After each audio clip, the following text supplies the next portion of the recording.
To cushion the impact of rising expenses on those in the vulnerable sectors, the Department of Agriculture has accelerated the nationwide rollout of 20 pesos per kilogram rice program, with extended hours of sales and distribution as ordered by President Ferdinand R. Marcos Jr. Gab Villegas tells us more.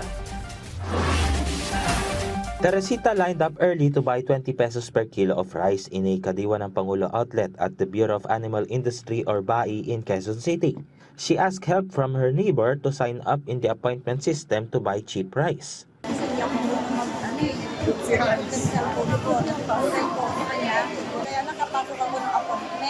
She learned that she was the 382nd beneficiary of those scheduled to buy cheap rice today.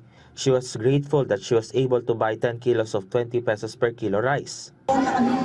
Salamat po kasi malaking tulong po sa bigas, para sa akin at para sa pamilya. Ruben also went to the BAI compound from Barangay Manresa in Quezon City to buy 10 kilos of rice for 20 pesos per kilo. Each kilo of rice he buys in the market usually costs 70 pesos. The country is now facing a state of national energy emergency due to tensions in the Middle East.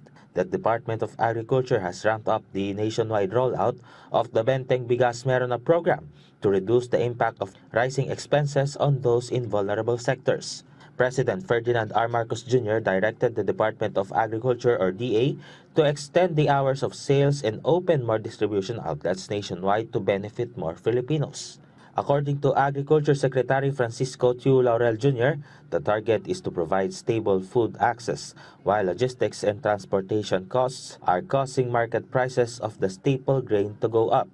In the first quarter of this year, the number of P20 rice selling sites in the entire country will reach more than 900, comprised of Kadiwa ng Pangulo outlets, warehouses of the National Food Authority, local government, national government agencies, and other sellers accredited by Food Terminal Incorporated or FTI. As of April 7, the number of beneficiaries from the 20 peso rice program has already reached 6.45 million, which are from the vulnerable sectors.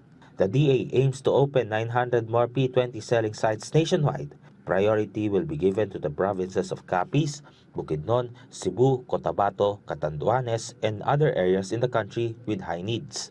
In an interview with Agriculture Assistant Secretary Arnel de Mesa over Radyo Pilipinas, he says the implementation of 20 pesos per kilo of rice nationwide will continue. The National Food Authority has also increased their buying price to farmers for wet and dry palay, where the buying price will reach up to 30 pesos per kilo to prevent a drop in farm gate price.